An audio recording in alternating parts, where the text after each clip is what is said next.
First of all, let's make sure that customization assist function is enabled. We can do this using the Warehouse 9 configuration program.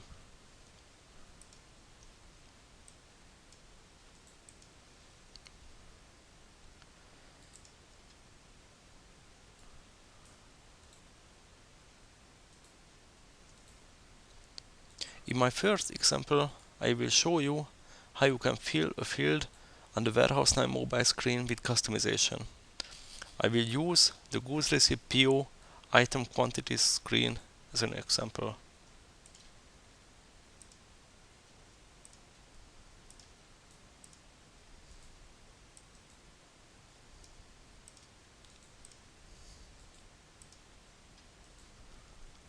On this screen, you can see a bin input field which is empty.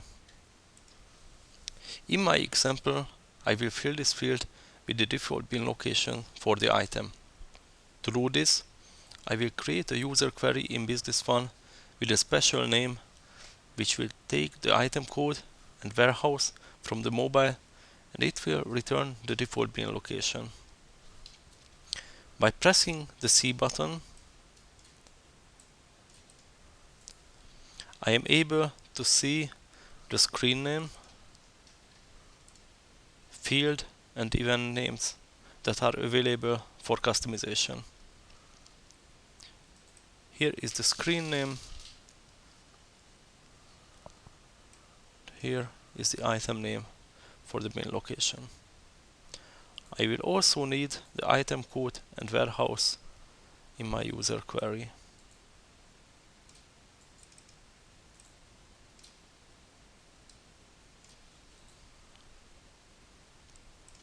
Before I write with my query, I will show you where is the default bin location that I want to use.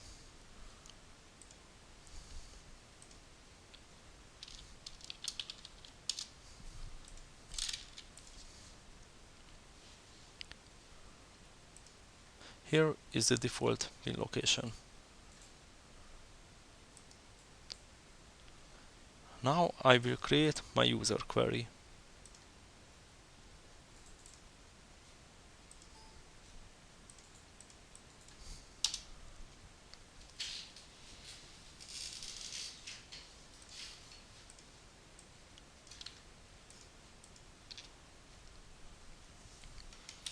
This query selects from OVHS and OBin tables to get the default bin location for the item. You can see the placeholders for the item code and warehouse, which will be replaced by the mobile dynamically. The query result will be put into the text bin field. It is important to save this query with this exact name.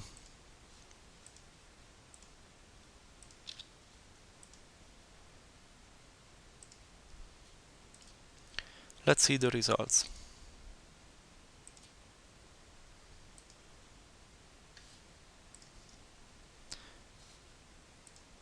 As you can see, the bin field is now filled with the default location of the item. In the previous example, I have created a customization user query which fills the bin field with the default bin location for the item. However, this might not be always desirable because it will not make the warehouse worker scan the actual bin location barcode. We will enhance the previous example by adding a new read-only field on this mobile screen which will display the recommended bin location, and we will keep the regular bin field empty. Let's add the new field on screen with the help of the customization fields user table.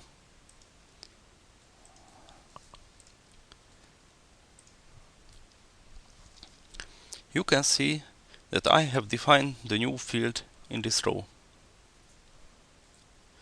I have specified the new field name, label, type, module, and also the screen.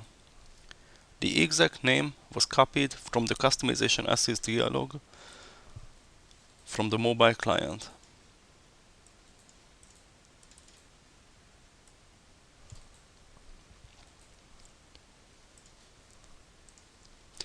I also have to modify my user query because I want the default bin to be written to the new field.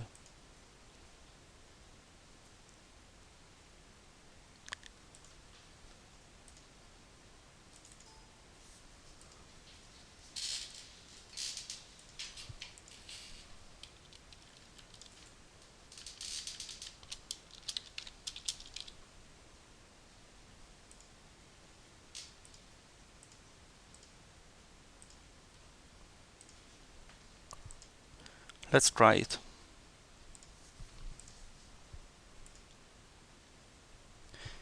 You can see that the bin location field is empty and the recommended bin field shows the default bin location.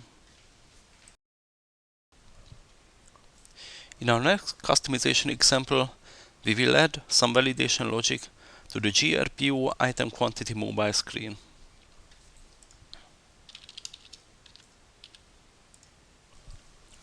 By default, it's possible to enter any bin location when receiving an item.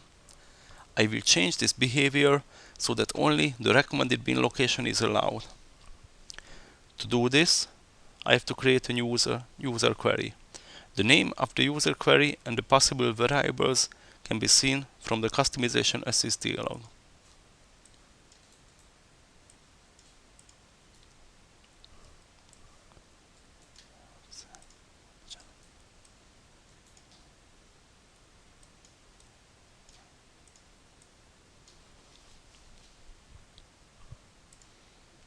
Let's create the user query for the validation.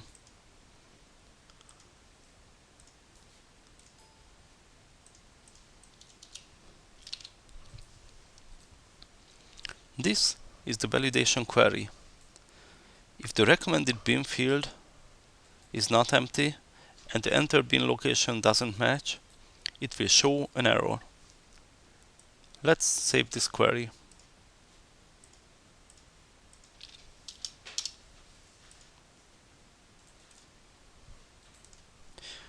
Now let's try it.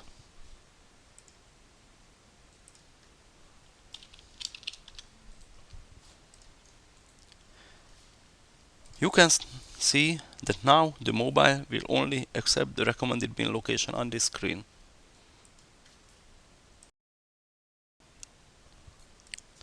With customization, it is possible to hide existing fields from the screen. Let's suppose that my company doesn't use the OOM functionality during the GRPO process.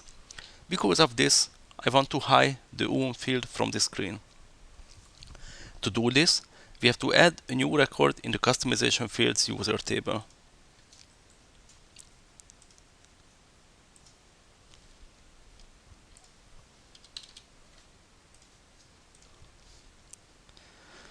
I know the exact names from the customization as I have to specify field name, module, screen, and set the visible to no. I know the exact names from the customization assist dialog.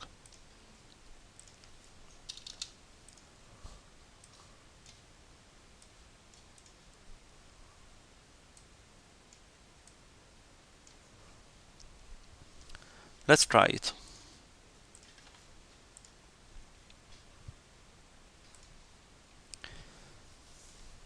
You can see that the OOM field has now disappeared from this mobile screen.